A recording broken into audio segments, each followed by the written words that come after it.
Essa é a mecânica do exercício, que é a mecânica que a gente vai utilizar, como eu acabei de falar, para a gente conseguir manipular o, a resistência com o efeito que vai ser no músculo e depois o resultado na articulação. Nesse momento, eu quero que você guarde 3 conclusões bem simples a partir dessas análises do braço no momento que a gente fez. Número 1, o tamanho do braço no momento multiplica a carga. E com isso, o efeito da resistência para a articulação que precisa ser protegida. A posição em que você coloca o cliente para fazer o exercício vai interferir no tamanho do braço do momento, assim como diferentes materiais também vão. Na prescrição de estímulos, você precisa configurar onde dentro da amplitude vai cair o maior braço do momento.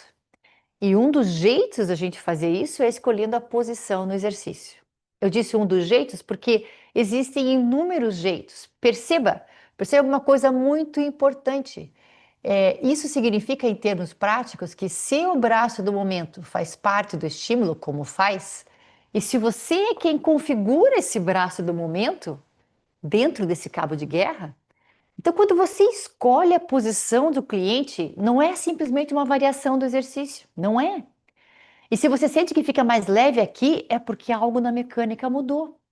Então, quando você posiciona esse cliente, você também está controlando a forma com que a carga vai impactar na articulação. Imagina o peso disso na hora da ortopedia.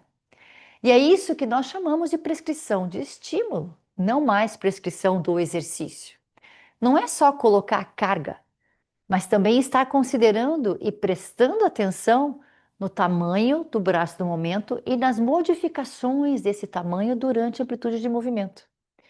Então aí vem a pergunta, de novo, como saber em qual lugar da amplitude do movimento deve cair o menor braço do momento? Está me acompanhando? Está entendendo aonde a gente quer chegar com esse conhecimento? Em todos os cenários que eu mostrei aqui para vocês hoje, tem um braço no momento maior e um menor e um contínuo de crescimento ou diminuição durante a amplitude.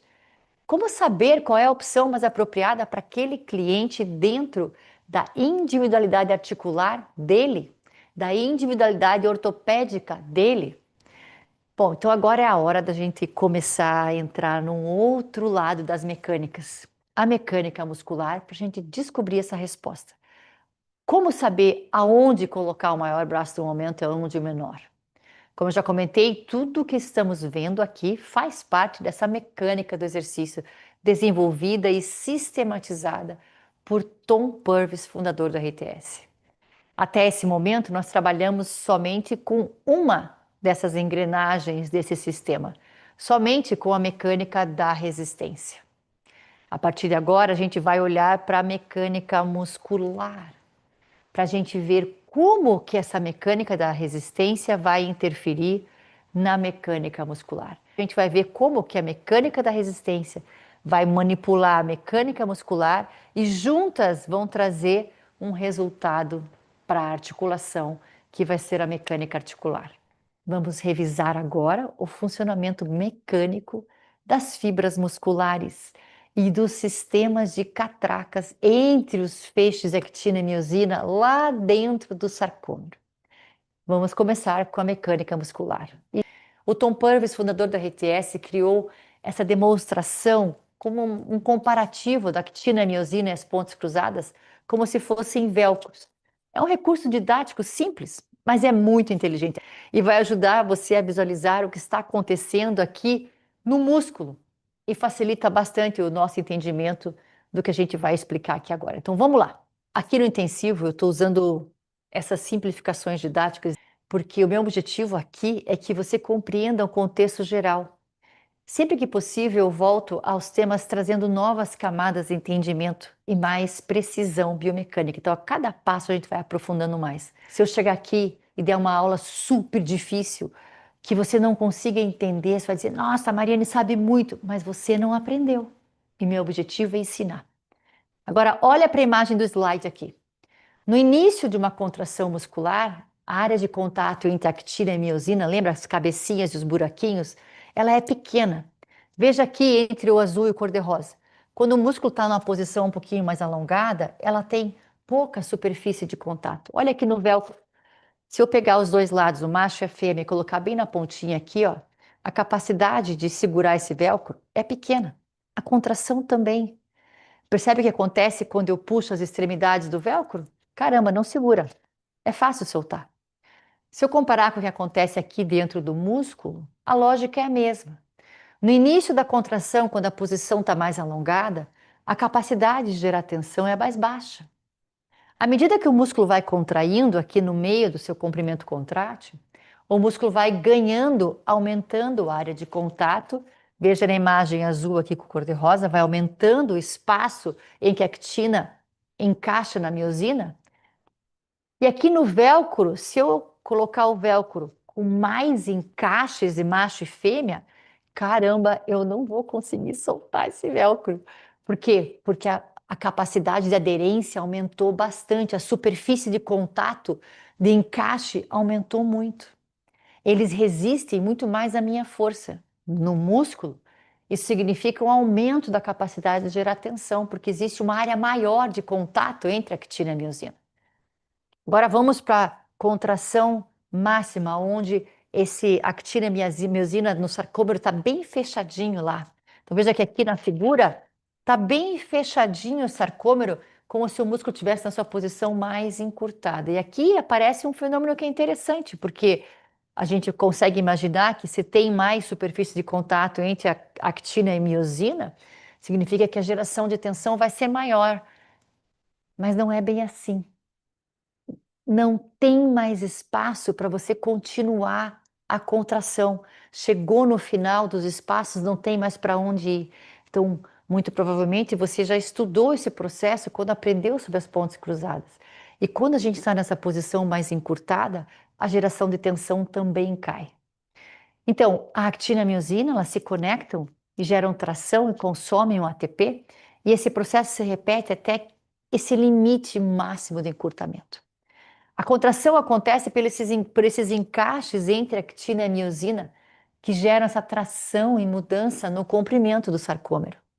Por isso, aqui no RTS, a gente estuda a contração muscular como um processo mecânico. E isso é muito legal. Também, só que no RTS você vai estudar isso, porque normalmente a gente estuda essa contração muscular pensando no processo fisiológico da contração.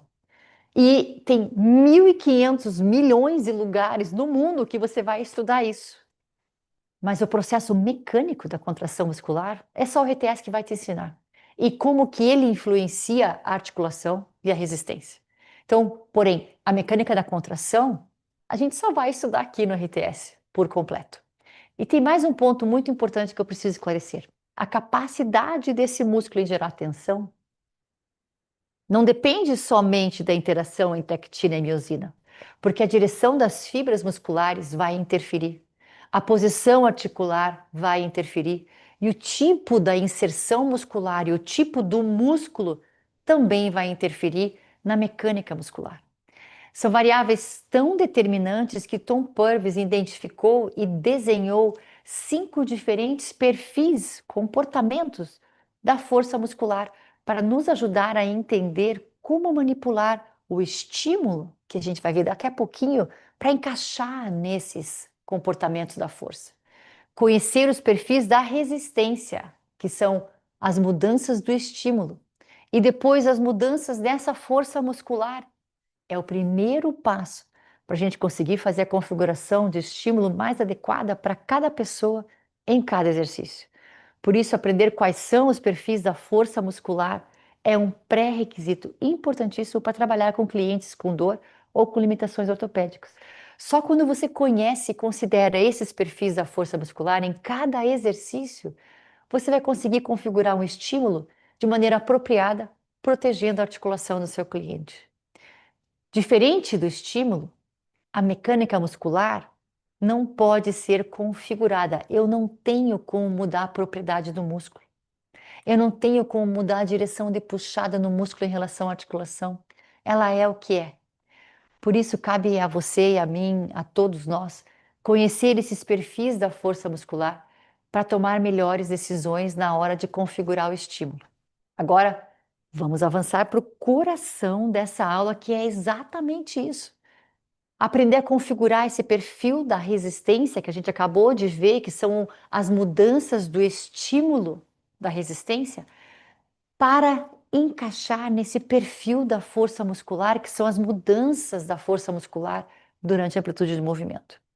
O que significa perfil da força muscular? Significa que a capacidade de gerar tensão do músculo varia durante a amplitude do movimento. Então, assim como o estímulo variou, lembra quando a gente fez lá com o halter, com a borracha e com o cabo, assim também vai variar a força muscular. Então, nesse gráfico, vamos pensar no deltoide. No início da amplitude, nessa posição anatômica, a capacidade do deltoide, especificamente o deltoide, tá? Em gerar tensão, ela é maior do que no final a 90 graus. Esse é o caso particular somente desse músculo nessa posição. Então, o deltoide aqui, ele produz menos capacidade de tensão, desculpe, mais, e aqui ele produz menos. Como a gente sabe disso? É uma combinação complexa de muitas variáveis, tá? Então, ok, agora vamos pensar no perfil da resistência, no comportamento do estímulo que a gente já desenhou lá atrás, usando o halter. Como que a resistência, então aqui o músculo varia de mais fraco para mais forte, maior capacidade de gerar tensão ou menor. E a resistência nessa posição tem menos braço, menor braço no momento, e o braço no momento vai aumentando, ficando mais pesado aqui. Então a gente sabe que se a gente for resgatar a análise mecânica do que a gente fez da elevação lateral com o halter, a gente vai observar que o braço do momento aqui é menor e o braço do momento aqui é maior. Então, no começo da amplitude, com esse braço do momento pequeno, a resistência é menos desafiadora para o ombro, quer dizer, é mais leve. Aqui no final, porque o braço do momento está 10 vezes maior, deixando a resistência 10 vezes mais desafiadora para o ombro, mais pesada. A curva simplificada ficaria mais ou menos assim. O músculo começa mais forte e fica mais fraco. E a resistência, esse perfil da resistência seria uma situação bem específica. Começa mais leve e fica mais pesado. E agora vem o grande dilema da ortopedia aplicada ao exercício. Quando a gente sobrepõe esses dois gráficos e vai analisar o que acontece na relação entre os dois, a gente vai ver que a gente tem um sério desafio aqui. A gente vai ver que esse cenário, que é onde eu tenho mais capacidade de gerar tensão, a resistência é menor. E aqui no começo do exercício, por conta da influência do braço do momento, o estímulo está muito menor do que eu sou capaz de gerar tensão no músculo. Ou seja, preste atenção, gente, pela, pela, pelo princípio da adaptação, eu preciso um pouco mais de resistência do que o músculo consegue levantar. Então, nesse pedaço inteiro do exercício, eu não tenho estímulo apropriado, o estímulo está mal configurado. Eu não, foi insuficiente, praticamente não serviu para nada. E aqui no final da amplitude, a coisa se inverteu. E aí ficou mais arriscada para o ombro, por causa do tamanho do braço do momento. O estímulo ficou umas 10 vezes maior. Prestem atenção. Justamente quando a capacidade muscular despencou, veja aqui no gráfico, a capacidade muscular foi lá para baixo. E os perfis estão invertidos, estão aqui nessa parte da amplitude. Começa a ficar perigoso. Essa situação é o que menos queremos em pessoas com dores ou limitações ortopédicas.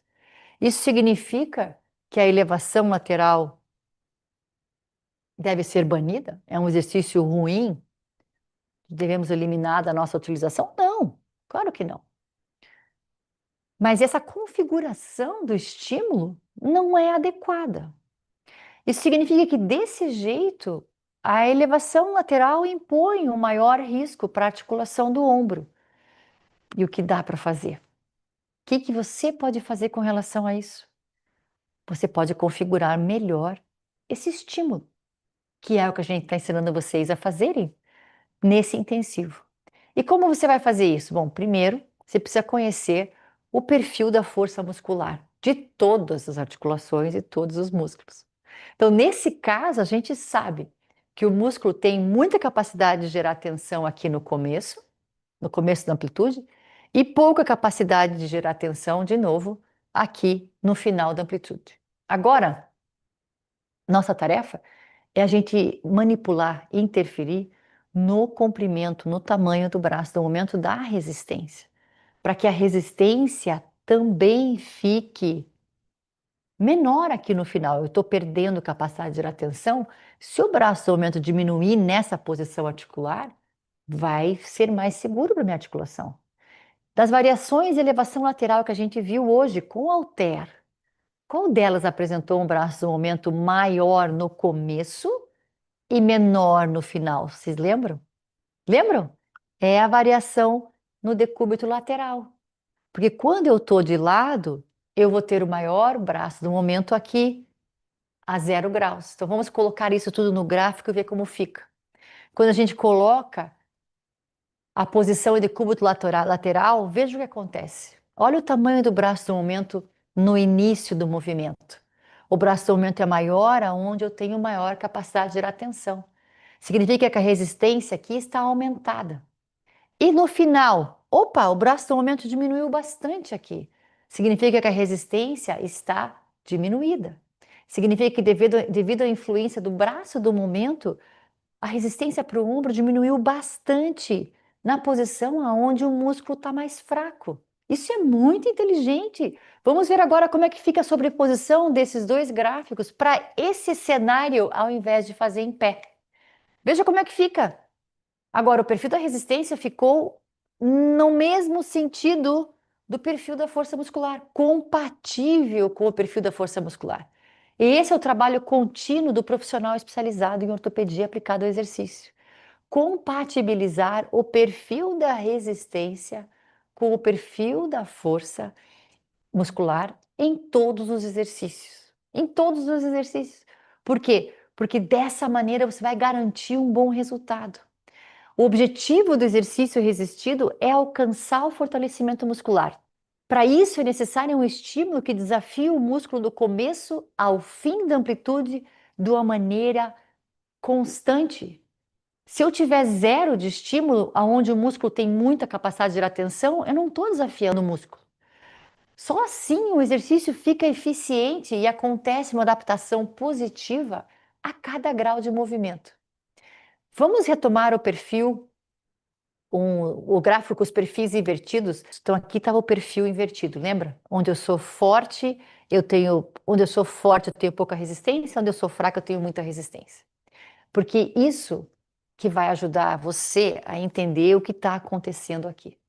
Em termos de segurança e eficiência na elevação lateral com halter, nessa variação em pé, tá? Eu dividi o gráfico em 3 partes. Aqui a primeira parte, com o estímulo no cinza, a segunda parte com o estímulo no verde e a terceira parte com o estímulo no vermelho. Nessa primeira parte, o estímulo falhou, porque ele ficou muito baixo da capacidade muscular. Lembra da aula 1? Quando você fez as 3 variações da elevação lateral com estímulos com propriedades diferentes? Pensa lá naquela versão com halter, lembra? Que nessa versão com halter, nessa posição articular, eu tenho certeza que você percebeu que nessa parte inicial é super fácil. Você pode segurar um peso aqui por 5 horas. Segura 2 quilos aí e fica passeando o dia inteiro. Por quê? Porque esses 2 quilos está super leve. Agora já não dá, agora, gente, já dá para entender esse motivo. Ficou mais leve porque nessa fase inicial o músculo tem muita capacidade de gerar tensão, tem bastante capacidade de gerar tensão, mas o estímulo está quase 0, porque o tamanho do braço do momento é quase 0.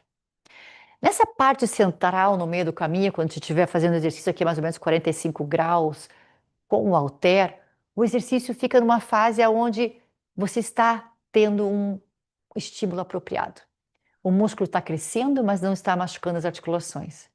Então, aqui o estímulo cria um desafio eficiente para o músculo e seguro para o ombro. Já nesse último pedaço aqui, no último terço do exercício aqui, o problema aparece de novo. Aqui no começo, a gente tem estímulo ineficiente. Aqui, o estímulo volta a estar mal configurado, só que agora é pelo motivo oposto. Ele fica muito acima da capacidade muscular. E quando isso acontece, o risco aumenta para as articulações, tendões e ligamentos. Quero deixar uma coisa bem clara, tá? Pensem aí. É por isso que a elevação lateral com perfil invertido parece a dança da galinha. De tanto roubo. Sabe qual é a dança da galinha? Essa aqui, ó. Taná, taná, tatá. Por que que todo mundo faz isso, gente? Por que que todo mundo rouba quando faz esse exercício? Porque tá ficando muito pesado aqui e eles até se abaixam um pouquinho para conseguir chegar no final da amplitude. E o músculo tá fraco, tá ficando muito pesado. O problema é que a longo prazo isso pode causar problemas articulares. É isso que pode ir desgastando a articulação. Então, nesse caso, a configuração do estímulo tem também uma função preventiva. Muita gente quer saber como prevenir lesões e o melhor caminho e o mais importante é esse: ajustar o perfil da resistência com o perfil da força muscular e encaixar os dois perfeitamente. Isso quer dizer que toda pessoa que faz levantamento lateral vai desenvolver lesão no ombro? Não, não vai. Não é isso que eu quis dizer. Mas eu quis dizer que a chance aumenta. Quando o perfil da resistência fica compatível com o perfil da força muscular, duas coisas acontecem ao mesmo tempo. Primeiro, você protege a articulação. Segundo, você torna o exercício mais eficiente porque consegue desafiar o músculo ao longo de todo o comprimento contrátil. E agora eu quero que a gente entre no tema das articulações. E a primeira coisa que você precisa identificar é onde está a articulação dentro desse cabo de guerra. O cabo de guerra do exercício tem de um lado a resistência e do outro lado a força muscular, certo? E a articulação? Aonde fica essa articulação? A articulação, ela se encaixa no meio dessa disputa. Exatamente aqui, no meio do cabo de guerra entre músculo e resistência. É óbvio que nesse desenho, nessa ilustração, é para mostrar um cabo de guerra linear. Não é bem assim que acontece no nosso corpo humano. Na prática, quando o estímulo não está bem configurado, quem acaba pagando a conta é o músculo que vai recair na articulação. Isso acontece por um motivo simples. O cérebro, ele está orientado e foi programado para cumprir a tarefa que você pedir para ele. Pensa numa situação comum na academia: 12 repetições de elevação lateral, 12 repetições de cadeira extensora. A pessoa senta lá, coloca a carga e começa a fazer o exercício. Primeira, segunda, terceira, quarta repetição e assim vai. O exercício vai ficando mais difícil, o músculo vai ficando fadigado, mas a tarefa precisa ser cumprida. O cérebro vai acabar às 12. O cérebro percebe que o músculo já não está respondendo da mesma maneira, do mesmo jeito, mas ainda encontra um caminho para entregar o que foi pedido. O que foi pedido? 12 repetições. Que estavam lá no papel e no aplicativo, na sua programação, estava lá 12, ele vai fazer 12. Independente de como. Porque como ele faz isso, importa. Muitas vezes, para cumprir as 12 repetições, ele vai usar quem? O cérebro? Vai usar um recurso, uma propriedade muito comum, a inércia. E aqui eu quero que você preste atenção, porque a inércia é uma propriedade física que interfere diretamente no estímulo. A gente vai fazer análise da inércia. E eu vou mostrar para vocês isso numa experiência muito interessante com a minha balancinha. Eu vou montar para vocês um sisteminha aqui, aonde eu vou pegar uma anilha de 5 quilos, 5 libras, então 2,5 kg, tá? E eu vou colocar esses 2,5 kg numa balança e vocês vão ver que está mostrando aqui. Conseguem ver aí? Estão vendo aqui marcadinho? 5 libras, tá? Se eu mover esse peso no espaço, ele continua marcando bonitinho 5 libras, né? Mas se eu acelerar um pouco, você consegue acompanhar a balança que lá em cima vai para zero e lá embaixo vai para mais, e se eu tiver mais distância e eu levantar, sei que vocês não vão conseguir ver, mas lá em cima chega a zero e lá embaixo chega a 20, às vezes 25. Então, se eu pegar e eu fizer uma flexão de braço com uma certa aceleração, chega aqui em cima, chega a zero, e lá embaixo chega a 20. Preste atenção. Isso é muito importante, porque nesse experimento com essa balança, vocês conseguem ver que a carga mesmo, a quantidade de carga, os 5 libras, os 2,5 kg, eles não são reais. Não é que eles não são reais. Eles são reais, mas ele muda. Se vocês viram aqui na agulha que mostra o peso parado está marcando certinho 5 libras. E se eu tivesse a balança com dois registros, uma estaria marcando 5 e a outra ia mostrar 0 e 20, tá? E esse experimento é simples, porque a gente prende essa anilha de 5 libras no gancho e a gente faz uma rosca direta do jeito que a maioria das pessoas fazem, com pressa, acelerando o movimento, certo? Se você olhar aqui no vídeo, você vai ver novamente que chega a zero. Pera que essa balancinha não está mostrando. Tudo bem, chega a zero e depois a balancinha chega a 20. Então, quando eu acelero, esse ponteiro não para num lugar só, tá? Então, agora eu quero que você olhe para alguns e pensem aonde que esses pontos acontecem e em qual posição na amplitude que acontece com a carga. Então, no final da concêntrica, aqui em cima, sempre é quando a inércia vai fazer com que a carga chegue a zero. E aqui no final da fase excêntrica, ela fica 3 a 4 vezes maior. Esse é o efeito da inércia sobre peso livre, placas das máquinas, anilhas, caneleiras. Sempre que esse tipo de resistência é movimentado com a aceleração, principalmente descontrolada, arremessando o peso, essa interferência da inércia acontece. Preste atenção na sua periodização quando você põe lá 5 quilos. Se você acelerar os 5 quilos, no final da concêntrica pode ser 0, no final da excêntrica pode ser 30. Ou seja, essa anilha de 5 quilos, de 5 libras, não representa 5 libras ou 5 quilos de resistência do começo ao fim da amplitude. Quando o movimento acelera, essa resistência varia e muito. Quanto maior a velocidade e a aceleração, quanto maior a diferença entre aceleração e desaceleração, maior a interferência da inércia sobre o estímulo. Então, aonde? Fica muito leve no final da concêntrica e muito pesado no final da excêntrica. Vamos voltar aqui para o cabo de guerra do exercício. Se a anilha tem 5 quilos, o músculo tem que lutar com esses 5 quilos para empatar. Era isso planejado, 5 quilos. Mas esses 5 quilos, de repente, se tornou, na fase excêntrica, por causa da inércia, mais do que o dobro. Às vezes 15 ou 20. Naquele momento, o músculo não estava competindo com os 5 que você programou. Ele estava competindo com 10, 15, às vezes até 20, dependendo da aceleração. Se a gente colocar de novo aqui no nosso gráfico, no nosso reloginho do estímulo, o ponteiro estaria na área vermelha.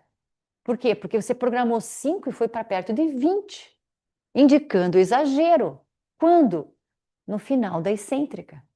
E no final da concêntrica, o que aconteceu? O estímulo praticamente zerou. O ponteiro iria aqui, ó, para a parte cinza. Naquela parte que a resistência não está contribuindo para o fortalecimento muscular. Você consegue ver o problema, gente? Você consegue está começando a enxergar o invisível do exercício e o problema que isso traz para o nosso dia a dia? Quando o estímulo está mal configurado, ou quando fica suscetível essa interferência da inércia, o músculo perde o controle do movimento. E quando o músculo não consegue controlar, alguém precisa assumir esse papel. É o famoso desvio de função. Para compensar os músculos que não estão dando conta, o músculo está ficando fraco, a resistência está aumentando. Para compensar os músculos que não estão dando conta, o cérebro convoca, chama todas as articulações, tendões e ligamentos para ajudar a fazer esse quebra-cabeça funcionar. As estruturas que não foram projetadas para isso, mas que entram em cena porque a tarefa tem que ser cumprida. Ordem do cérebro, do maestro nessa orquestra maravilhosa. E é aí que aparecem as possíveis lesões. É aí que pode estar a origem de grande parte das dores durante o exercício. Eu tenho tanta história para contar para vocês sobre isso. Eu quero tanto dividir tudo isso com vocês com mais tempo e quero tanto que vocês aprendam tudo isso para vocês dominarem a prescrição do estímulo como ninguém. E dentro do modelo da RTS de prescrição de estímulo, a inércia precisa ser monitorada o tempo todo, porque ela pode aumentar o impacto sobre as articulações e colocar o teu cliente em risco. Mas isso quer dizer que a inércia é sempre ruim? Não, não. Eu vou ensinar vocês em muitas situações onde a inércia vai ser, nós vamos usar ela a nosso favor, entendendo as propriedades físicas das propriedades da resistência. A gente pode manipular e usar ela, tirar o custo que ela pode causar, mas usar ela quando ela faz bem. Na ortopedia, afirmações absolutas como mal ou bom costumam atrapalhar mais do que ajudar. E no RTS, é o contexto mecânico que determina a decisão criteriosa. O que nos interessa é saber se aquele estímulo está apropriado para aquela pessoa e para o objetivo que queremos alcançar com o exercício.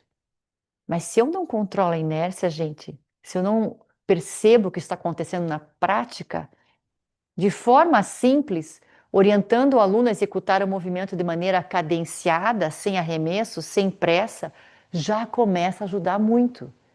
Isso você pode aplicar hoje, quando sair daqui dessa aula, e começar imediatamente a proteger as articulações e lesões de todos os seus clientes. Para todo mundo você deve fazer isso, porque veja, se você acelera e a resistência chega num ponto muito baixo, que é zero, você está jogando fora grande parte da sua repetição.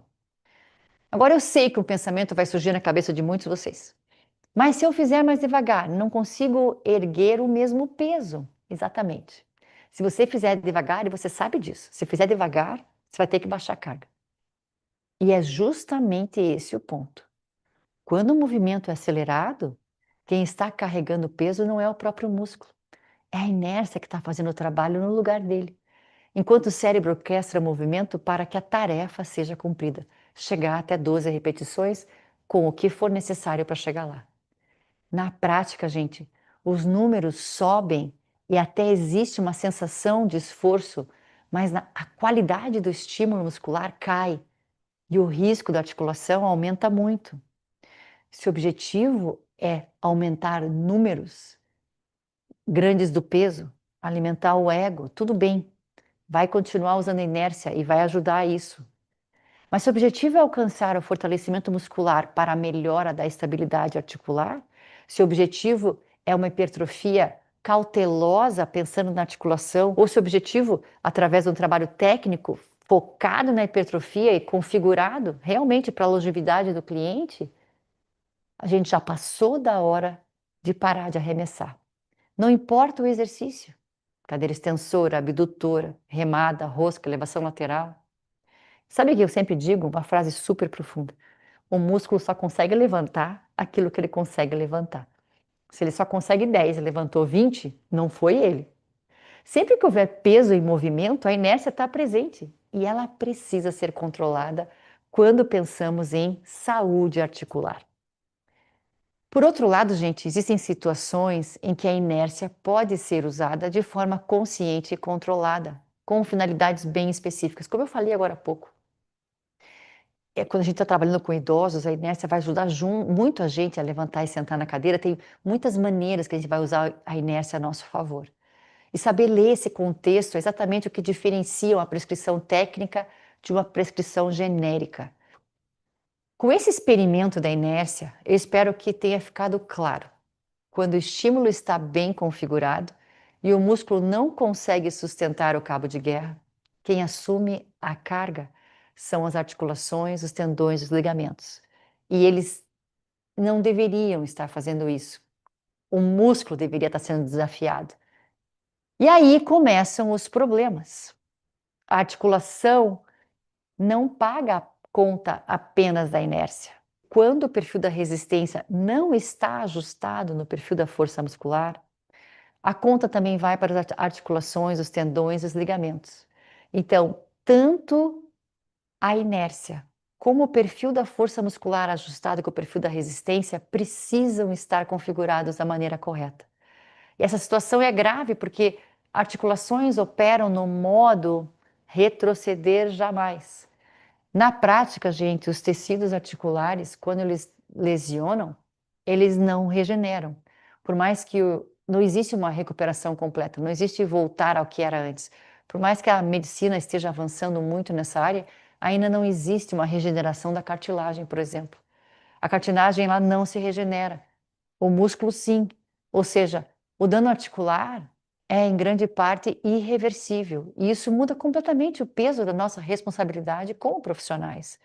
Porque quando o músculo é sobrecarregado além da conta, ele dói, inflama, descansa, mas no final das contas ele tem grande chance de se recuperar. Mas quando a cartilagem, quando a articulação é quem paga a conta, repetidamente, em silêncio ao longo do tempo, o processo é outro. E lembre, cartilagem não é vascularizada nem inervada. A dor não aparece, só aparece quando já está com um problema maior. E muitas vezes, quando o sintoma aparece, o estrago já foi feito mesmo. A prescrição de estímulos é a forma mais efetiva para a gente conseguir preservar a integridade da articulação, dos tendões, dos ligamentos no treinamento resistido, ou em qualquer processo de fortalecimento muscular ou de hipertrofia. Na fisioterapia, isso também é válido. Eu vou dar um exemplo para deixar isso mais concreto. Pensa na exposição ao sol. Quando a gente se expõe ao sol, os danos do raio UVB e do raio UVA, eles não aparecem no dia seguinte de um final de semana de praia, a não ser que você tome um torrão. Mas mesmo que você se cuide, a exposição que você vai tomando de sol sem protetor solar, eles se acumulam por anos até que um dia o problema se manifesta e pega todo mundo de surpresa. Né? Eu, com a minha idade, quantos já tive que tirar de carcinoma porque a minha pele é muito clarinha, pelo sol que eu tomei a vida inteira. Com as articulações, isso acontece muito parecido. Nenhuma lesão articular séria surge do nada, a não ser que seja uma fratura aguda. Mas na musculação isso não acontece.